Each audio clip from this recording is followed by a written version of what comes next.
Je vais jamais faire ça. Faire autre chose. Hein. Je suis à l'extérieur. Ouais, c'est bon. On n'oublie pas. Ouais, c'est bon. T'as failli finir à l'hosto, mec. Ça va, Pierre-Gaël? Ça va toi? La forme? Bah très bien. Bah écoute, ravi de t'accueillir à Blockhouse. Bah non, merci. Merci à toi, ça a l'air sympa. Bah ouais, écoute, qu'est-ce que t'en penses un peu de cette salle? Ah bah c'est canon, hein. C'est très très beau. Ça crée des verres. Hein. Ouais, ça donne envie de grimper. Hein. Merci d'être sur la chaîne. Merci de montrer ton visage parce que c'est vrai qu'on ne voit pas souvent. Et savoir qui est derrière Vertige Media, je pense que ça peut intéresser beaucoup de monde. Et moi le premier, savoir un peu qui tu es. Bah, je m'appelle Pierre-Gaël. Ouais. Pierre-Gaël Pasquiou. Je suis fondateur de Vertige Media, qui est un média dédié sur l'escalade. Et en fait, je suis un néo-grimpeur parce que moi, ça fait 1 an et demi, 2 ans peut-être que je grimpe. Ouais. Donc c'est assez récent. Trop bien. Et du coup, comment on est venu à faire de l'escalade? Bah, écoute, ça s'est passé complètement par hasard. Un jour, en bas de chez moi, il y a une salle d'escalade qui a ouvert. J'ai franchi la porte de cette salle et le gars à l'accueil me dit « Mais t'as déjà grimpé bah, tiens, prends un baudrier, des chaussons, vas-y, quoi, rentre. » Et en fait, moi, j'ai adoré l'escalade, d'abord parce que ça me procurait en fait une déconnexion qui était totale. J'ai pris mon abonnement à la fin de cette séance et j'ai commencé à y aller tous les jours. Et après, je suis parti dehors. Je suis un grand fan des Calanques de Marseille. Je suis un grand fan du viaduc des Fauvettes, qui se trouve juste à côté de Paris. Parce que c'est vraiment mon top. Ces 2 spots, c'est les spots où j'aime passer du temps. Ouais, où tu te sens bien, où t'es à l'aise. Où je suis chez moi, quoi. Ton plus gros fail en escalade? Ça faisait pas très longtemps que je grimpais et j'avais embarqué un pote. On a trouvé un topo sur internet dans une falaise en Normandie. C'était un topo des années 90. On galère à trouver les voies. On trouve les voies, j'arrive en haut. Et en fait, c'était déséquipé. Et ils avaient déséquipé les hauts doigts. La loose. Gros fail. T'as un rêve de grimpeur, un rêve tout court d'entrepreneur peut-être avec Vertige Media? Je suis assez convaincu des bénéfices de l'escalade, que ce soit d'ailleurs comme pratique sportive régulière ou de manière plus sporadique dans la vie de quelqu'un. Je pense que mon rêve, c'est que tout le monde touche un jour à l'escalade. Ouais. Trop bien. Bah écoute, on va y toucher. Bah là, on peut y aller, ouais. On y va, on va grimper.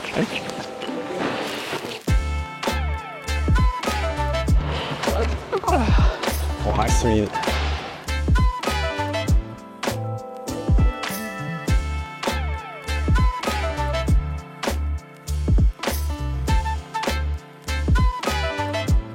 Qu'est-ce que tu en penses un peu de cette nouvelle ouverture un petit peu moderne où des fois on dirait que c'est peut-être presque plus du parcours que de l'escalade? Il y a une évolution qui est assez évidente des ouvertures dans le bloc et effectivement qui peuvent se rapprocher de plus en plus de parcours. Elle est liée à la médiatisation des compétitions. Il y a besoin aussi de faire en sorte que pour les gens qui regardent, en fait, ils comprennent la difficulté, quoi. Et donc plus on va en faire un sport qui est grand public, plus on est obligé aussi de rajouter du spectacle. Du coup, c'est de plus en plus un sport d'intérieur en fait, l'escalade de bloc. L'escalade de bloc, en tout cas qu'on connaît en intérieur aujourd'hui, ressemble de moins en moins à ce qu'on peut retrouver en extérieur. Ouais. Du coup, ce qui est bien aussi, mais ça rajoute de la richesse. C'est juste qu'on est en train de faire des types de sports qui sont très différents. Dès le départ, quand j'ai commencé à faire de l'escalade en salle, je me suis dit, c'est génial. Maintenant que je sais faire ça, on va kiffer dehors, quoi. L'important, c'est de se faire plaisir. Exactement. Tu fais plaisir. Exactement, je fais plaisir.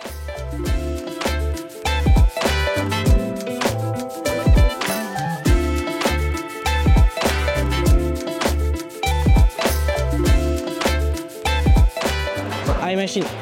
Allez, swing. Allez, tu vas chercher l'inversé. Va chercher l'inversé en bas. Droit, solide. Moi, je suis un enfant de l'auto-rouleur.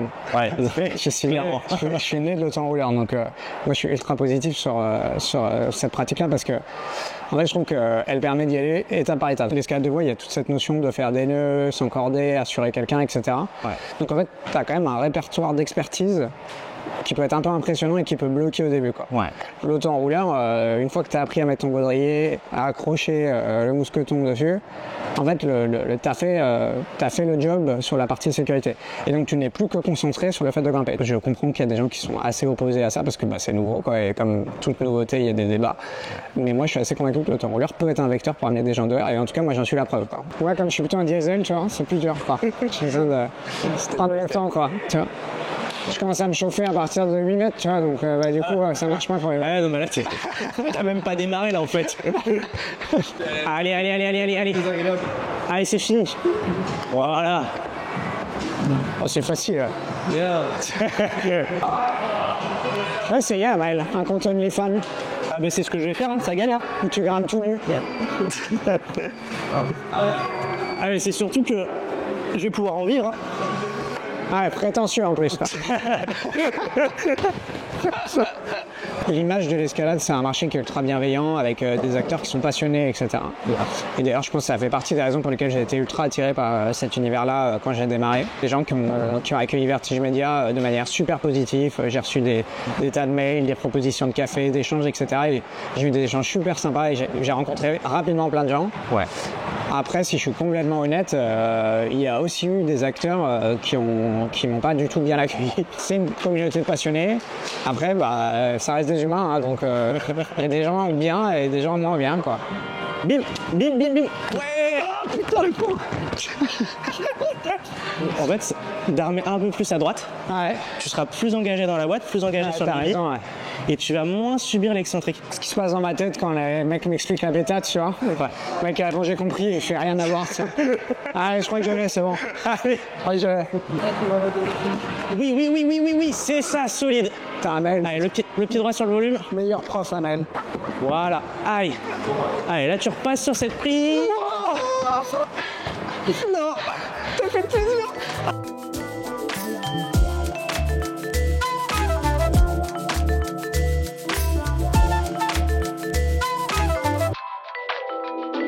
Yo.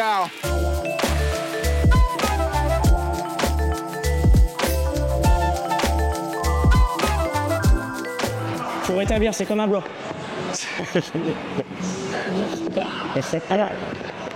Je pense que les salles, elles ont aussi Ce rôle pédagogique.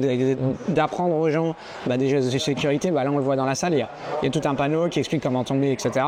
Je pense qu'il faut aussi arriver à accompagner ces gens-là quand ils vont dehors. Sur le volet qui est l'écologie, c'est un point qui est important. Et d'ailleurs, on le voit, tu as des spots Fontainebleau, c'est un spot qui subit énormément cet attrait de l'escalade. Il y a un gros travail d'éducation là-dessus. Ouais.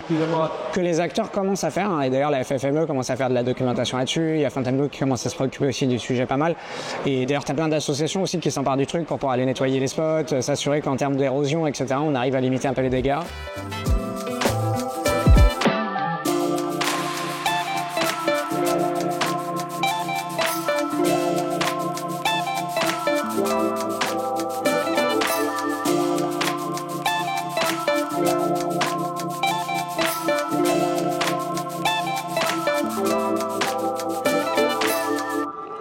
Tu trembles un peu, mal.